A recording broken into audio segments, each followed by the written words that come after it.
ये इंसान रोजाना डेली बेसिस पे अब नाम भी लेकर के अब तो इदारों के अफसरों के नाम लिए जा रहे हैं।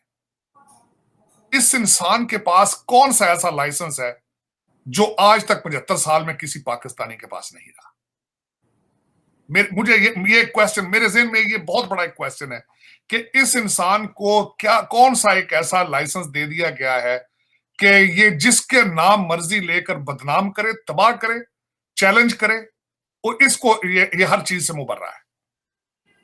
अब मैं लॉन्ग मार्च के बारे में कहूंगा चीमा साहब, इस पे मैं क्या कहूं कि ये ऑक्सफोर्ड का ग्रेजुएट है, कौम को नक्शा कुछ और दिखा दिया है। दुख की बात यह है कि इसके कंटेनर के ऊपर नाम लिखा हुआ है अमर बिन मारूफ। 21वीं सदी के अंदर इन चीजों की जरूरत थी? ये एक सियासी जलसा लॉन्ग मार्च है या मजहबी जलसा है? अगर टीएलपी को रोक लिया था एज ए मजहबी थ्रेट समझ के, तो अमर बिन मारूफ को क्यों नहीं रोका जा रहा? और आज की इंफॉर्मेशन के मुताबिक इनको मशवरा दिया जा रहा है कि रवात पहुंच के बजाय इस्लामाबाद के रावलपिंडी की तरफ जाया जाए और वहां पे एक खास अदारे के सामने एक बहुत बड़ा शो किया जाए, चाहे कुछ घंटों के लिए किया जाए। क्या पाकिस्तान मुतम्मल हो सकता है इन सारी चीजों का? दूसरा, जिस तरह आपने खुद फरमाया है कि आईएमएफ ने आपको देखना शुरू कर दिया है, आप दूसरी चीज, और चीमा साहब उसमें खासकर एक और भी बात मैं कहूंगा कि डेली बेस पे ये पंजाब के अंदर जीटी रोड पर बिरयानी पार्टी होती है डेली बेस पे। तो विक्टिम जो सैलाब के विक्टिम है, उनका क्या कसूर था? वो पाकिस्तानी नहीं, उनके दुख का उनका कोई साथी नहीं, कोई सियासी पार्टी, कोई मजहबी पार्टी उनके पास नहीं बैठी। मैं और सब दुख की बात यह है कि मैं ये किसी पार्टी के साथ नहीं हूं। मैं ये नहीं कह रहा हूं कि ये गलत कर रहे हैं, दूसरे ठीक कर रहे हैं। दूसरे भी मुसलसल अपने 25 माइल रेडियस के अंदर डेली बेस पे एक नए वजीर को ऐड कर रहे हैं। वो भी 75-76 तो उनके भी हो चुके हैं वजीर इस वक्त। और दूसरा मुझे दुख की बात है कि जब हमारे कहते हैं बाबा जी गए हैं, जब मियाँ जी गए हैं जब बीजिंग, आप कभी देखें किस तरह जहाज भर के गए, कितने लोगों को लेकर गए, जरूरत थी उनकी? पूरा पीआईए का जहाज एक भरा है उन्होंने, और कोई पूछने वाला नहीं है, कोई उनको बताने वाला नहीं है कौन बिल देगा उसका, जहाज ले जाने की क्या जरूरत है, आप जाने आपका ऑब्जेक्टिव क्या है वहां पे। मैंने उसकी पूरी वीडियो देखी है कि उसमें ऐसे लोग थे जो इररेलेवेंट है। पीडीएम के सारे, मौलाना फजलुर रहमान के छोटे भाई भी गए हैं, मरियम औरंगजेब भी गई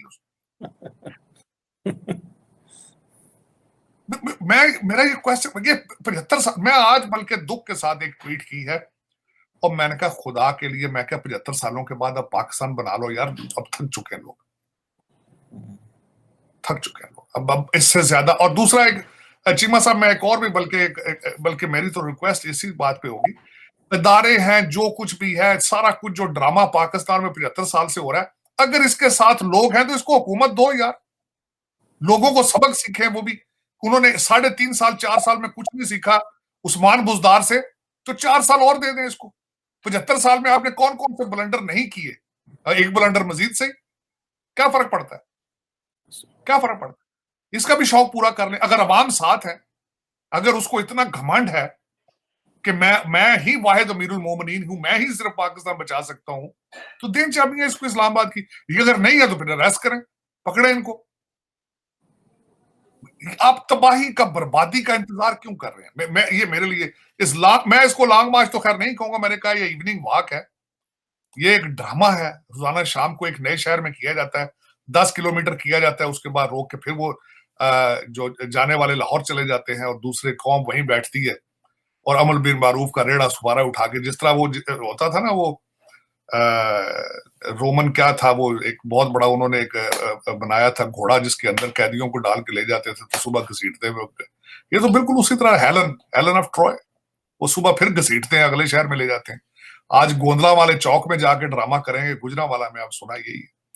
और दूसरा जो मैं यहाँ पे क्योंकि मुझे खुद तशवीश थी कि इतना स्लो स्पीड क्या है, वजह क्या है, और दर हकीकत देखा जा रहा है कि वो वेट कर रहे हैं मिलिट्री चीफ की समरी के बारे में सुना है। वो पहुंचना चाहते हैं इस्लामाबाद, जब समरी बाहर निकल आए वो उस जाके रैपिड अपना उसके ऊपर अटैक करना चाहेंगे उस एक समरी के लेटर के बाद। टोटल ऑब्जेक्टिव ये। दुख की बात है 21वीं सदी के अंदर जहां भारत आज सोच रहा है कि गूगल को किस तरह, गूगल की मोनोपोली को किस तरह तोड़ना है, आपका मुल्क जो है वो 21वीं सदी में एक आर्मी चीफ के लेटर के ऊपर स्टक हो चुका है, रुक चुका है। इस पर जितना अफसोस किया जाए, मैं समझता हूं 25 करोड़ लोगों को मिलकर रोना चाहिए अपनी हालत-ए-जार के ऊपर कि एक अपॉइंटमेंट के ऊपर आपका खाना पीना हर पॉलिसी रुक चुकी है, एक अपॉइंटमेंट के ऊपर। 21st सेंचुरी साथ देखें जहां से, और जमहूरियत का मजाक है, मैं कहता हूं जमहूरियत की अगर किसी ने फ्लेवर की मिसाल देनी हो तो पाकिस्तान के ऊपर बड़ी फिट पड़ती है, बहुत फिट पड़ती है। जहां से जमहूरियत शुरू हुई है 3 महीने में 3 वजीर आजम चेंज हुए, लेकिन उनका सिस्टम डिरेल नहीं हुआ। वहां पे बोरिस येल्सिन जो है वो ये नहीं कहता कि मुल्क के टुकड़े 3 कर दूंगा यूके के में, वो ये नहीं कहता कि मैं अमर बिन मारूफ हूं। उसने क्रिश्चियनिटी का झंडा नहीं उठा लिया वहां इंग्लैंड के अंदर। लेकिन यहां पे जहां अपने नंबर पूरे हो वहां जमहूरियत ठीक है, आजाद कश्मीर में, केपीके में, पंजाब में अपने नंबर जहां ठीक है वहां जमहूरियत ठीक है। जहां अपने पूरे नंबर नहीं है वहां पे अमर बिन मारूफ। देखें किस तरह लोगों की आंखों और कानों पे पट्टियां डाल दी। तो मैं इसके ऊपर जितना भी अफसोस किया जाए कम है कि उसकी वजह यह है फाइनेंशियल आपके खराब हैं, मॉरल्स आपके खराब हैं, शराफत आपने छोड़ दी है, किरदार साजी आपने छोड़ दी है। अपनी डेस्टिनेशन का फिर अंदाजा आप खुद ही लगा लें जो डेस्टिनेशन है। और दूसरा, जिस तरह इस्लाम के अंदर एक फंडामेंटल चीज कहा जाती कि जिस तरह के अवाम होंगे उसी तरह का हुक्मरान मुसल्लत कर दिया जाएगा। तो आपके हुक्मरान, आपका तो फिलहाल तो हुक्मरान है ही कोई नहीं है। देखिए खान साहब कहते हैं जी मैं इनके साथ नेगोशिएट नहीं करूंगा, बिल्कुल ये चोर है, चोरों के साथ नेगोशिएट नहीं करूंगा। आज उनका एक राइट हैंड मिनिस्टर है, एक्स मिनिस्टर, उसने स्टेटमेंट दी है कि नवाज शरीफ मान ही नहीं रहा, सारी डोरे नवाज शरीफ के हाथ है। देखिए किस तरह के तजाद है, लेकिन पूछने वाले कोई नहीं। किसी को धक्का मार के नीचे मार दें टायर के नीचे फिर भी कोई नहीं पूछता, कोई जो मर्जी कर दे, the license to kill, license to kill. लेकिन इस सारी चीजों में मैं ब्लेम करूंगा अपने एक अदारे को जिसने 75 साल से पाकिस्तान को रूल किया है, जिसने हर सियासतदान को ट्रेन किया अपनी झोली में बिठा के, लेकिन इसको एक ऐसा लाइसेंस दे दिया है कि जिसके बारे में अब दुनिया की अखबार अब कार्टून लिख रही है, उनके बारे में कार्टून बना रही है। और वही एक अदारा पाकिस्तान, इनको भी इनकी डोरे आज भी उनके हाथ में। वो डेली बेस पे बयान एक दे देना कि हम सियासत में दूर रहेंगे, वो भी एक सियासी बयान है, वो भी एक सियासी। अब वो कहते हैं it's too late now, it's too late, you have created a master. अब वो अब जिन बोतल से बाहर आ चुका है वो ऐसे अब वापस नहीं जाएगा। ये बल्कि सबसे बड़ी गलती है आपकी कि जिन को बोतल में बंद नहीं आप कर रहे हैं। तो मैं कहता हूं ठीक है, फिर जिन को मुल्क की चाबियां दें, फिर आपका क्रिएटेड प्रोजेक्ट है, आप सारे मानते हैं, मैं भी मानता हूं कि पॉपुलर 3 लीडर है। फिर अगर आप जमहूरियत के बारे में सोचते हैं तो फिर उसको दें इस्लामाबाद, उसको इस्लामाबाद दें। इलेक्शन तो वो चाहते ही नहीं है। देखे ना इलेक्शन वो किस तरह चाहता है, वो कहता है जी मेरी मर्जी का इलेक्शन कमिश्नर हो, मेरी मर्जी की अपोजिशन हो, मेरी मर्जी का आर्मी चीफ हो, मेरी मर्जी का चीफ जस्टिस हो। जमहूरियत तो वो चाहते ही नहीं, वो डिक्टेटरशिप चाहता है, तो दें उसको। वो कहता है मार्शल लग जाए, मुझे क्या परवाह, लग जाए मार्शल। बिल्कुल कल उन्होंने इंटरव्यू में कह दिया, उन्होंने कहा जी मार्शल आप मुझे कोई मेरी सेहत पे असर नहीं पड़ता मार्शल। चले मार्शल ला है पहले भी, चीमा साहब कौन सा पहले दूसरा ला है वहां पे, पहले भी मार्शल आई है, पहले वहां भी कौन से कोई कानून है कोई। मेरा मसले अदालतों के हालात आपने देख लें, आपका नंबर 124 है 130 में से, तो पहले वहां पे कौन से कानून और आइन की जो पहले आप अगर देखा जाए तो हालत जारी है पहले की। लेकिन एक दुख के साथ मैं कहूंगा कि पाकिस्तान के बारे में जब भी बात हुई है तो गर्म हवाओं की बात हुई है, कोई अच्छी बात की तरफ ना कुछ जमहूरी तरबियत है ना मोरालिटी है। और देखे, और दूसरा देखना, मैं बल्कि एक और बात भी आज मैं डिस्कस करना चाह रहा था, बल्कि मैं डिस्कस करूंगा आपके साथ चीमा साहब मजीद, कि ऋषि सुनक के बारे में मैं बल्कि बात करना चाहूंगा, जो कि नए प्राइम मिनिस्टर बने यूके के जी। उसके बारे में मैं उनके बारे में काफी पढ़ता रहा हूं। अल्टीमेटली अगर सोचा जाए तो he is from US, he is a Pakistani American, और he is not a Pakistani British, बल्कि ही इज हमारे पंजाबी अगर कहा जाए या उस रीजनल कहा जाए, गुजरावाला। बिल्कुल उनके जश्न ओरिजिनली अगर सोचा जाए तो गुजरावाला में मनाने जाने चाहिए थे कि he is a son of our soil, Gujranwala. लेकिन हम नफरतों में कितने आगे चले जाते हैं कि क्योंकि हम एक ऐसी गलत तरबियत की गई है, चीजें नफरतें इतनी फैला दी गई हैं जिसकी ज्यादती है। मैं बल्कि जावेद चौधरी साहब का आर्टिकल था, उसमें उन्होंने कहा कि किस तरीके से डॉक्टर अब्दुल सलाम के बारे में इटली में उनका सेंटर बनाया गया और अगर देखा जाए तो हमारे कायदे आजम साहब ने जब पाकिस्तान बनाया था तो वजीर कानून हिंदू थे वहां, और उस वक्त हमारे सर जफरुल्लाह खान ही कादियानी थे मजहब की। बल्कि मैंने अगले दिन एक रीट्वीट किया अपने एक हिंदू पाकिस्तानी की बात को, उसने कहा काश कभी पाकिस्तान के अंदर हिंदू वजीर आजम बन सके, हिंदू पाकिस्तान, और मैंने रीट्वीट किया। मुझे उसकी बात बहुत खूबसूरत लगी। इंटेलेक्ट बेस्ड होने चाहिए, intellect based. Every Pakistani living in Pakistan is a Pakistani. आपको मजहब से ऊपर होकर सोचना पड़ेगा। मैं हमेशा ये आपसे बात करता हूं चीमा साहब, हम पैदा इंसान होते हैं, मजहब की सिलेक्शन बाद में होती है, नाम की सिलेक्शन, नाम हमें दिए जाते हैं, मजहब हमें दिए जाते हैं, हम पैदा इंसान होते हैं, हमें उस इंसानियत का लिहाज होना चाहिए। और आज मैं बल्कि उसके वो एक बड़ा अच्छा आर्टिकल है, मैं बल्कि 2-3 आर्टिकल पढ़ के मैंने एक उसमें से कुछ लिखा था, मैं इंशाल्लाह शेयर करूंगा उसमें।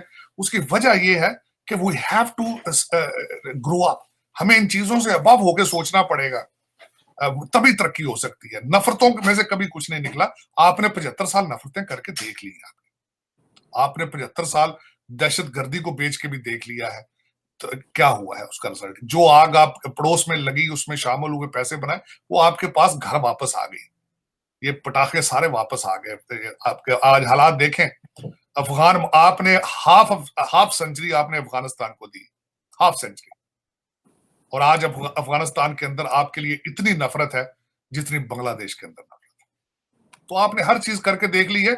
मेरे ख्याल में मोहब्बत, बुर्दबारी, इन चीजों को भी मौका देकर देखें, हो सकता है इसमें से बचत हो जाए।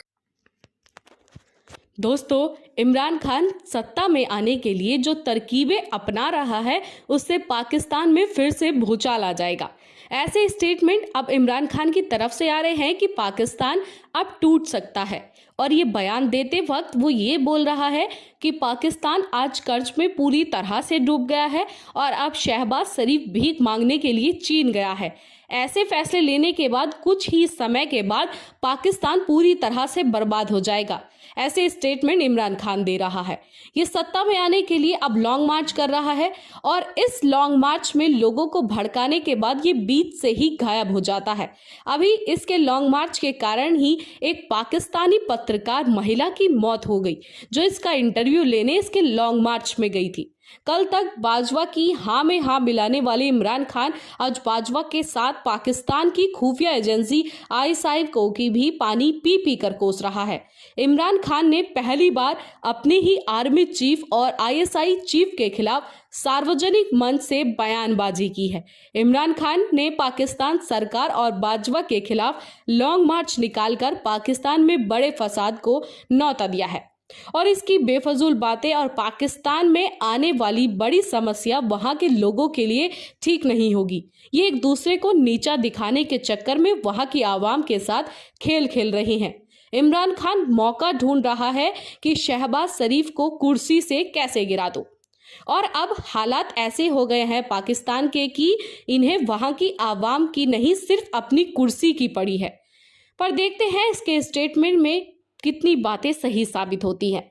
तो दोस्तों, इस रिपोर्ट में फिलहाल इतना ही। आप हमारे साथ देखते रहिए इंडिया वेब न्यूज़।